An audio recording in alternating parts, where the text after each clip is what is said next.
You ask Tiger to calculate.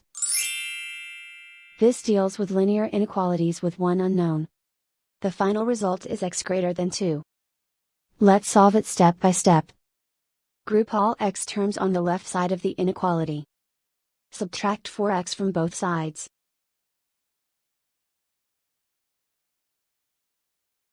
Group like terms.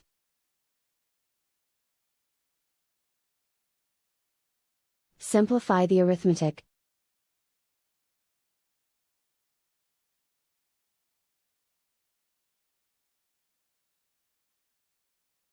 Group all constants on the right side of the inequality. Add 2 to both sides.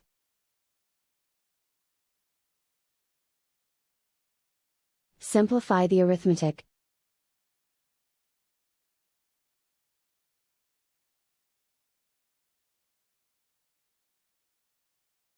Plot the solution on a coordinate grid.